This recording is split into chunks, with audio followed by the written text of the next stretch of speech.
हो गए आपको, और 3 दिवस में आप लोगों ने बहुत कुछ सुना। मुझे नहीं पता आपने किन किन विषयों पर इस मंच से प्रवचन को सुना, व्याख्यानों को सुना।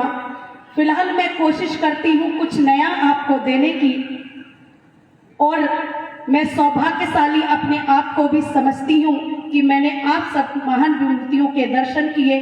परमपिता परमात्मा की बड़ी असीम कृपा हुई कि परसों कल ही मैं कार्यक्रम देकर के आई और अचानक भ्राता जी का फोन पहुंच गया कि बहन अंजलि जी यहाँ से कुछ कारणवश उन्हें जाना पड़ रहा है, आप आ जाइए। तो मैंने कहा मेरा अपना क्षेत्र है, आइए चलते हैं, सबके दर्शन करने का सौभाग्य प्राप्त होगा। मैं बहुत बहुत हृदय की गहराइयों से धन्यवाद करती हूँ आप सबका और आदरणीय भ्राता जी का, जिन्होंने मुझे यहाँ बुलाया।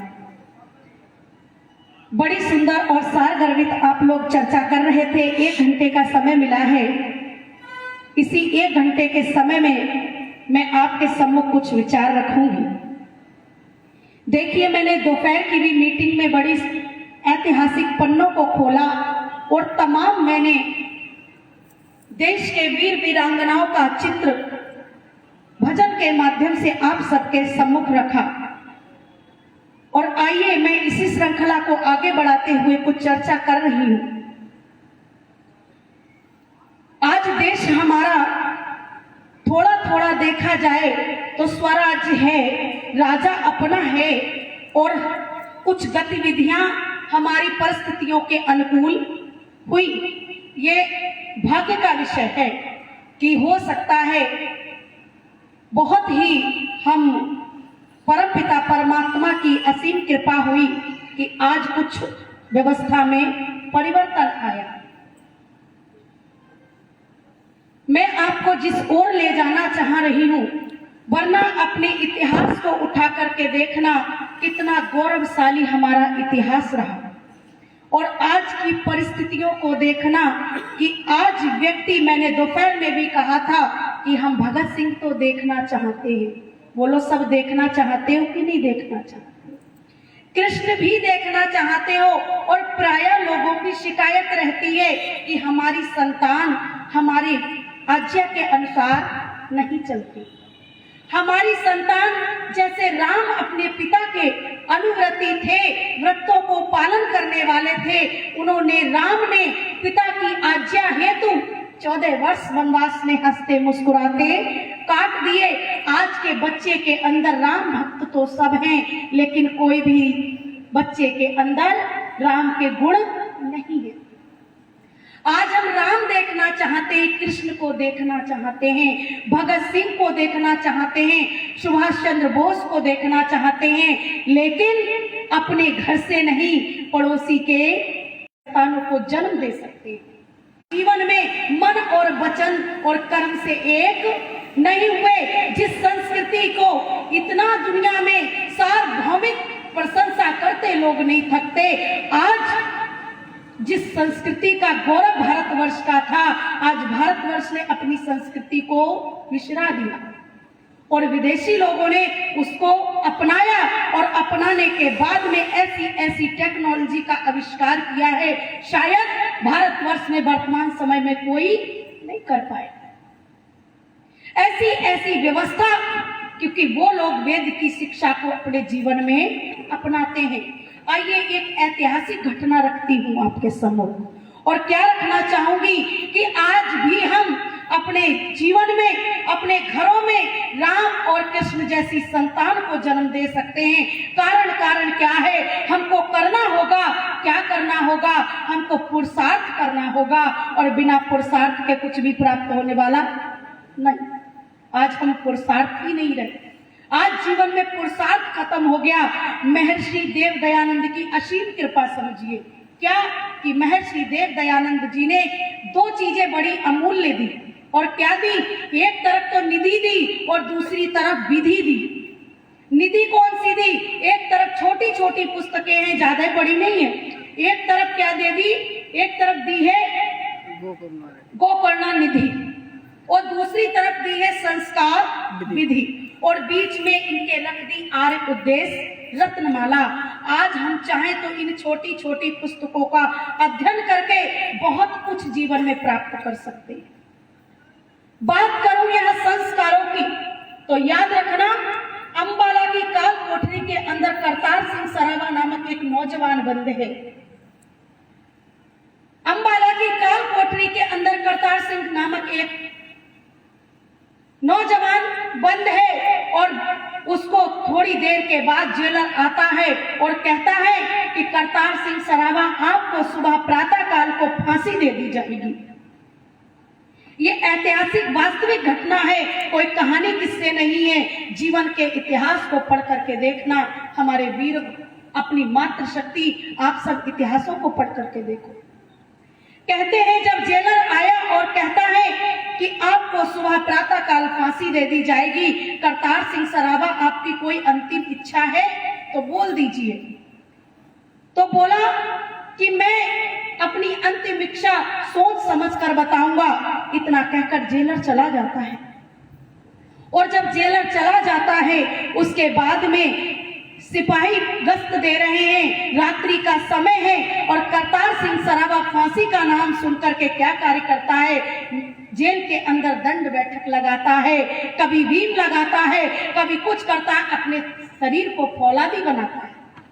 और जब ये दृश्य देखा तो सिपाहियों में हलचल मच गई। और कैसी हलचल मच गई कि इस युवक को सुबह फांसी होने वाली है और ये इस युवक के चेहरे पर कोई सिकिन नहीं है। अरे मैंने तो लोग देखे हैं जो जवान होते हैं, फांसी का नाम सुनकर बूढ़े हो जाते हैं। अरे ये नौजवान कैसा विचित्र है, कितना अद्भुत है। तो क्या कार्य करता है, जाकर के सिपाही जेलर से कहता है, जिस करतार सिंह को सुबह फांसी होने वाली है, वो करतार सिंह देखिए जाकर के फांसी का नाम सुनकर के कैसे दंड बैठक पेल रहा है, कैसे भीम को लगा रहा है, अपने शरीर को मजबूत ही कर रहा है। और उसका शरीर, उसका चेहरे पर कोई भी घबराहट नहीं, प्रसन्नता है। जेलर आता है। जेलर जब दृश्य देखता है तो दृश्य देख करके दंग रह जाता है और उसके मन में जिज्ञासा जाग उठती है। उसके मन में जिज्ञासा जाग उठती है और वह करतार सिंह सराबा के पास जाता है कि करतार सिंह सराबा, आप अपनी अंतिम इच्छा बताओ, ये क्या कर रहे हो? अरे आपको प्रातःकाल फांसी होने वाली है, अरे आप दंड बैठक लगा रहे हो, ये क्या कर रहे हो?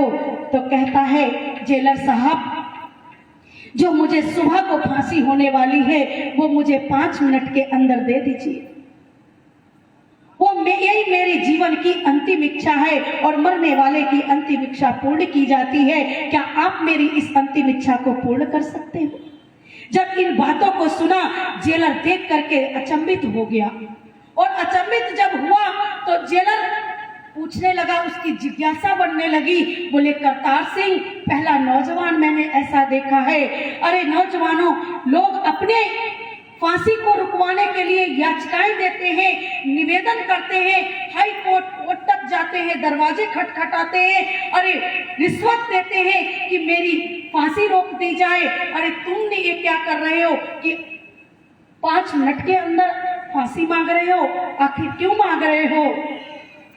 तो कहता है मुस्कुराता हुआ करतार सिंह सराबा, उस समय उसके मन से जो वचन निकले वो कह रहा है कि जेलर साहब, मेरे यहाँ मेरी संस्कृति इतनी महान है, इस संस्कृति में पुनर्जन्म की व्यवस्था ऋषियों ने दी है और बतलाई है। अरे जितनी जल्दी मैं इस धरा से जाऊंगा उतनी जल्दी मैं पुनः जन्म लूंगा, और जब पुनः जितनी जल्दी जन्म लूंगा तुम्हारी छाती पर चढ़ करके बैठूंगा और तुम्हारा नामो निशान इस भारत से मिटा दूंगा।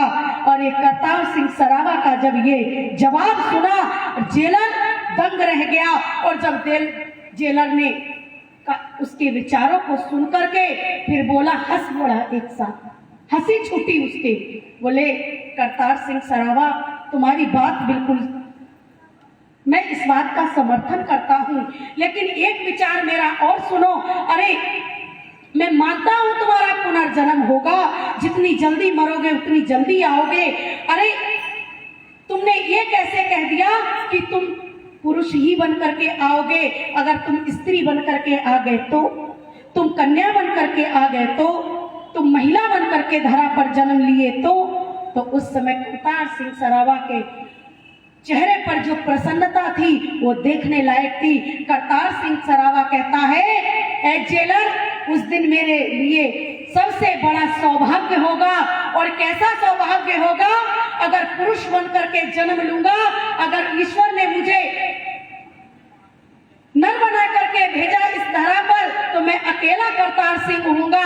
और जिस दिन मुझे लड़की बना करके इस धरा पर भेजा, उस दिन मैं अपने गर्भ से 10-10 करतार सिंह को पैदा करूंगी। और तुम्हारी जैसे गोरों की छाती पर चढ़कर 2 मिनट नहीं लगेगा और यहाँ से सफाया कर दूंगा। वह करतार सिंह जब इन विचारों को सुना और विचारों को सुनने के बाद में फिर उसकी जिज्ञासा जागृत हुई जेलर की, और क्या कहने लगा, करतार सिंह ये तुमको कौन शिक्षा देता है? ये तुमने कहां से सीखा है?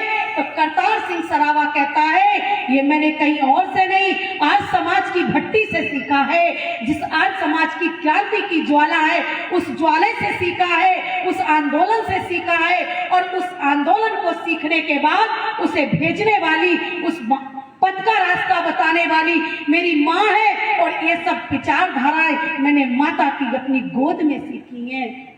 याद रखना, जब इन विचारों को सुना तो मेरी माताओं बहनों, जेलर नमन करने लगा, करतार सिंह के चरणों में गिर गया। अरे धन्य है वो माँ जिसने तुम्हारे अंदर इतने विचार भर दिए, तुम्हारे अंदर इतने विचार भर दिए और देश हित के लिए बलिदान होने के लिए चल दिए। अरे मैं तुमको और तुम्हारी माँ को नमन करता हूँ। विचार करना मेरी माताओं बहनों, इस देश पर जब जब आफत आई, इस देश के लिए मेरी माताओं बहनों ने अपने गोदों को गोद का बलिदान दिया, अपने सुहाग का बलिदान दिया, अपने आप स्वयं बढ़ करके बलिदान दिया। कारण क्या? उसको बनाने वाली, करतार सिंह सरावा को बनाने वाली कोई पुरुष नहीं था, कोई गुरु नहीं था। जिस गुरडमबाद की बात कर रहे थे, कोई आशाराम रामपाल नहीं था। अरे उसको बनाने वाली जो गुरु थी वो माता थी। और यहाँ तक आप सुनना, आपने अभिमन्यु का इतिहास पढ़ा होगा। वो लोग अभिमन्यु चक्रव्यूह को तोड़ने की कला कहाँ से सीख के आया? माता के गर्भ से सीख करके आया। और यहाँ तक सतपथ ब्राह्मण को वचन उठा करके पढ़ना, महर्षि दयानंद ने संस्कार विधि लिखी और संस्कार विधि के अंदर संस्कारों का वर्णन किया और उसमें सबसे महत्वपूर्ण संस्कार बताया गर्भाधान संस्कार। आज बिगाड़ यही से शुरू हुआ। आज जिस गृहस्थ आश्रम को ज्येष्ठ और श्रेष्ठ बताया, जिस आश्रम को तपोवन बताया, उस तपोवन में गृहस्थ नहीं रह गया, उस तपोवन में व्यभिचार हो गया। आज माता पिता को पता नहीं चलता कि कब संतान आ गई और कब पैदा हो गई। संतान को बनाना पड़ता है, इसमें संतान का कोई दोष नहीं है। जब चक्रव्यूह की कला माँ के गर्भ से अभिमन्यु सीख सकता है, तो क्या माँ गर्भाधान के समय, गर्भा अवस्था के समय जो जो चलचित्र, जो जो व्यवहार करती है, क्या वो व्यवहार बच्चा नहीं देखता? वो व्यवहार बच्चा देखता है। क्योंकि बच्चा की जो प्रथम पाठशाला है, वो प्रथम पाठशाला मैं नहीं कहती, आप नागरिक शास्त्र को पढ़िए, उसमें भी क्वेश्चन आता है। और क्या आता है कि बताइए शिशु की प्रथम पाठशाला कौन सी है? तो वहां भी आप नकार नहीं सकते। क्या लिखेंगे कि माँ की गोद बच्चे की प्रथम पाठशाला होती है। और सत्यार्थ प्रकाश के द्वितीय समोल्लास को भी उठा करके पढ़ लेना, वहां भी प्रथम गुरु महर्षि दयानंद ने सतपथ ब्राह्मण का वचन उठा करके रखा है कि मातृवान पितृवान आचार्यवान पुरुषो वेद। कि बच्चे को ये 3 गुरु संस्कारवान आर्य विद्वान यदि मिल जाए तो बच्चे को कोई भटका नहीं सकता। कौन? प्रथम माता और दूसरा पिता और तीसरा आचार्य। पूर्ण विद्वान मिल जाए वैदिक संस्कृति से ओतप्रोत वाले, तो याद रखना वो बच्चों का, वो बच्चे आगे चल करके भारत का भाग्य सितारा आज भी बन सकते हैं। लेकिन आज हमने व्यवस्था को चेंज कर दिया। आज हम माता नहीं है, आज हम पिता नहीं है, आज हम मम्मी बन करके रह गए, आज हम डैडी बन करके रहते। माता कहते ही उसको है, मेरी बातें आपको कड़वी लगेंगी, लेकिन कभी विचार करके देखना, एकांत में बैठ करके देख रहे कि इस बातों में सत्यता है कि नहीं। माता किसको कहते हैं? मैं आपसे एक क्वेश्चन करना चाहूंगी। कृष्ण की भी, कृष्ण के विषय में सब कृष्ण के भक्त बैठे हो, विचार करके जरा मुझे बताना कि कृष्ण की माता कौन थी? क्या कृष्ण की माता कौन थी? देवकी थी कि यशोदा थी? किसी को पता हो तो अवश्य बताए। कृष्ण की माता कौन थी? हाँ बताए। एनजी, देवकी। और कोई बताएगा? देखो बच्चे ने साहस किया बताने का, ये बहुत अच्छी बात है, क्योंकि यहाँ पर हम आते इसीलिए विचारों का आदान प्रदान करने। यदि नहीं आता होगा, इनसे दो फायदे होते। क्या फायदा होता है? यदि आप बताएंगे, अच्छा बताया, तो हमारा मार्गदर्शन होगा, और यदि आपको नहीं आता होगा, हम बताएंगे तो आपका मार्गदर्शन होगा, क्योंकि ये सत्संग होता ही इसीलिए है।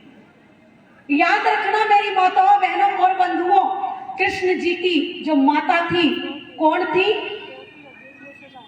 देवकी और यशोदा। लेकिन मैं यहीं पर विचार आपको, आपकी शंका का समाधान करती हूँ। और क्या करती हूँ? मेरी माताओं बहनों, कृष्ण की जो माता थी वास्तविक, वो कौन थी जी? यशोदा थी। और देवकी कौन थी? जन्मदात्री। देवकी जन्म देने वाली थी। इसीलिए याद रखना मेरी माताओं बहनों, जो जन्म देता है उसको जननी कहते हैं, और जो पालन पोषण करके संस्कारवान संतान को बनाता है उसको माता कहते हैं। क्योंकि माता निर्मात्री भवती, माता निर्माण करने वाली होती है। किसी कवि ने कहा है, मेरी मैया तुझे अधिकार है, चाहे लाला बना दो चाहे लाली, है कुम्हार की अपनी मर्जी, मिट्टी उठाकर चाक पे धर दी, अब उसको अधिकार है, चाहे प्याला बना दे चाहे प्याली, है लोहार की अपनी मर्जी, लोहा उठाकर आग में रख दी, अब उसको अधिकार है, चाहे ताला बना दे चाहे ताली, है सुनार की अपनी मर्जी, स्वर्ण उठा करके सिर पर रख दी, अब उसको अधिकार है, चाहे बाला बना दे चाहे बाली, मोरी मैया तुझे अधिकार है, चाहे लाला बना दे चाहे लाली। क्योंकि परमपिता परमात्मा ने स्त्री को ब्रह्मा कहा है, और क्या कहा? स्त्री ही ब्रह्मो बभूविथ। स्त्री क्या है? ब्रह्मा है। ये रचना करती है कि जैसा चाहे अपने बच्चे को बना दे। और यहाँ तक लोग कहते हैं कि पशु पक्षी अपने बच्चे अपने समान सभी जनते हैं, और बिना बनाए मनुष्य के बच्चे कभी मनुष्य नहीं बनते, कभी मनुष्य नहीं बनते। क्योंकि ज्ञान दो प्रकार का होता है, नैमित्तिक और स्वाभाविक ज्ञान। स्वाभाविक ज्ञान प्रायः पशु पक्षियों में पाया जाता है, जो ना कभी घटता है और ना कभी बढ़ता है। और नैमित्तिक ज्ञान किसी निमित्त के द्वारा, किसी के द्वारा अर्जित किया जाता है, और उसकी आवश्यकता प्रायः मनुष्य को पड़ती है।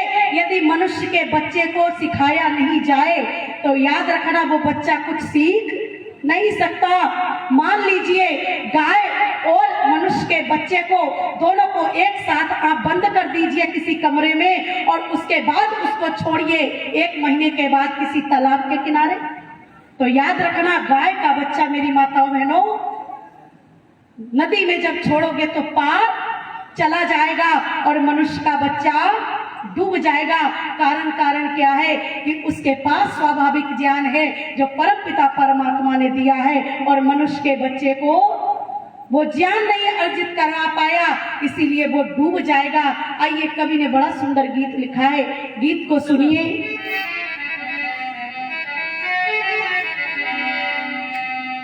पशु पक्षी अपने बच्चे, पशु पक्षी अपने बच्चे अपने समान सही जनते हैं, अज बिना बनाए मनुष्य के बच्चे कभी मनुष्य नहीं बनते बनते हैं। बिना बनाए मनुष्य के बच्चे कभी मनुष्य नहीं बनते हैं। पशु पक्षी अपने बच्चे, पशु पक्षी अपने बच्चे अपने समान सही जनते हैं। बिना बनाए मनुष्य के बच्चे कभी मनुष्य नहीं बनते हैं। बिना बनाए मनुष्य के बच्चे कभी मनुष्य नहीं बनते हैं।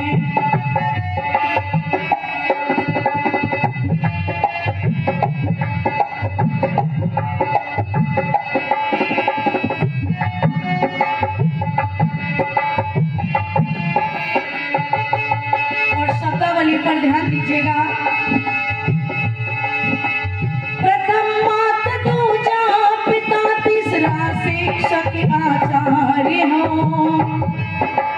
प्रथम माता दूजा पिता तीसरा शिक्षक आचार्य हो। जिनके संरक्षण में मानवता का पूर्ण कार्य हो।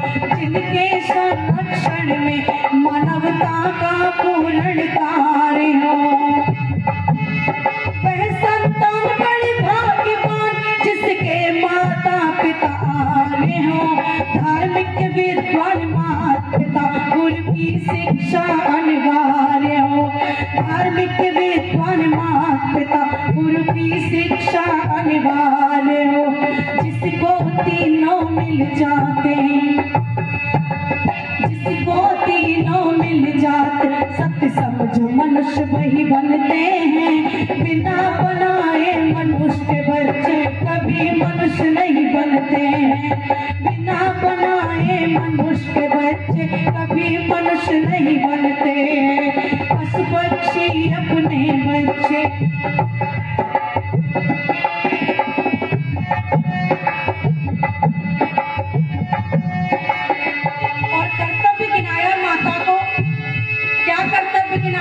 जन्म से लेकर के, और जन्म तो छोड़ दीजिए, गर्भाधान के समय से लेकर के और जन्म के उपरांत 5 वर्ष तक उसका कर्तव्य बनता है। किसका? माता का। कि 5 वर्ष तक तत्परता से माता को कर्तव्य निभाना चाहिए। इसका माता का, जननी का नहीं कि जन्म दिया छोड़ दिया। कवि ने लिखा 5 वर्ष तक तत्परता से माँ कर्तव्य निभाए जा। 5 वर्ष तक तत्परता से माँ कर्तव्य निभाए जा। अपनी उत्तम शिक्षा द्वारा बच्चे को पनपाए जा। अपनी उत्तम शिक्षा द्वारा बच्चे को पनपाए जा। सुसंस्कार से करके सुसज्जित कुचेष्टा से बचाए जा। सुसंस्कार से करके सुसज्जित कुचेष्टा से बचाए जा। जब तक पूरी शिक्षा ना हो सदुपदेश सुनाए जा। जब तक पूरी शिक्षा ना हो सदुपदेश सुनाए जा। क्यों न बने संतान, क्यों न बने संतान शिक्षा के साधन जा बनते हैं। बिना बनाए मनुष्य के बच्चे कभी मनुष्य नहीं बनते हैं। बिना बनाए मनुष्य के बच्चे कभी मनुष्य नहीं बनते हैं। पशु पक्षी अपने बच्चे, पशु पक्षी अपने बच्चे अपने समान सही जनते हैं। बिना बनाए मनुष्य के बच्चे कभी मनुष्य नहीं बनते हैं। बिना बनाए मनुष्य के बच्चे कभी मनुष्य नहीं बनते हैं। और क्या लिखा? इसके बाद में छठे वर्ष में पिता का नंबर आता है।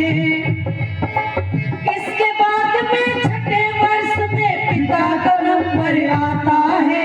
सद्व्यवहार आचार्य प्यार जीने की कला सिखाता है। सद्व्यवहार आचार्य प्यार जीने की कला सिखाता है। पात्र को पात्र सत्य विद्या का शिशु को ज्ञान कराता है। तो गुरुओं की शिक्षा पाकर तब गुरुकुल को जाता है। तो गुरुओं की शिक्षा पाकर तब गुरुकुल को जाता है। जिसको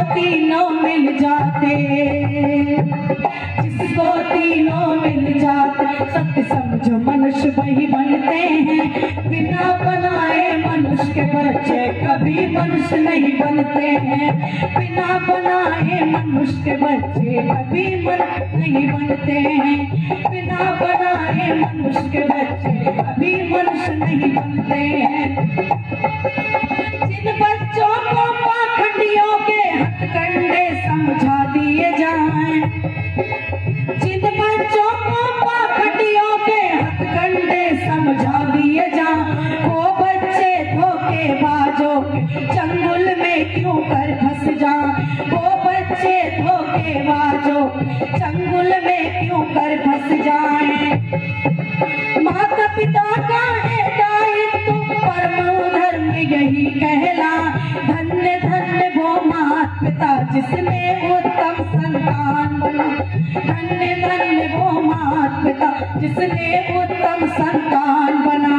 शोभा राम उत्तम संस्कारों, शोभा राम उत्तम संस्कारों से महामहिम बनते हैं। बिना बनाए मनुष्य के बच्चे कभी मनुष्य नहीं बनते हैं। बिना बनाए मनुष्य के बच्चे कभी मनुष्य नहीं बनते हैं। बिना बनाए मनुष्य के बच्चे कभी मनुष्य नहीं बनते हैं। बिना बनाए मनुष्य के बच्चे कभी मनुष्य नहीं बनते हैं। हाँ कभी मनुष्य नहीं बनते हैं। हाँ कभी मनुष्य नहीं बनते, अजी कभी मनुष्य नहीं बनते। हाँ कभी मनुष्य नहीं बनते। हाँ कभी मनुष्य नहीं बनते। पशु पक्षी अपने बच्चे अपने समान सही जनते हैं, और बिना बनाए मनुष्य के बच्चे कभी मनुष्य नहीं बनते हैं। आज हम ये तो चाहते हैं कि हमारी संतान हमारे पग चिन्हों पर चले। आज हम ये तो चाहते हैं हमारे कुल का नाम रोशन हो, लेकिन आज हम कितना अपना कर्तव्य निभाते हैं, जरा विचार करके देखना। प्राचीन काल का अपना इतिहास उठा करके पढ़ना। माता मंदालसा का, माता मंदालसा का आप जब इतिहास उठा करके पढ़ेंगे तो वहां पर चर्चा आती है कि माता मंदालसा ने 3 संतानों को जन्म दिया। एक बार माता मंदालसा में और उनके पतिदेव में बहस छिड़ गई। और कैसी बहस छिड़ी? ऐसी बहस छिड़ी कि माता मंदालसा कहती है कि मैं जैसा चाहूं वैसा संतान बनाऊंगी, और राजा क्या कहता है, अरे तुम नहीं बना सकती, जैसा मैं चाहूंगा वैसा अपनी संतानों को बनाऊंगा। जंग छिड़ गई तो बोले ठीक है। यहाँ पर देखते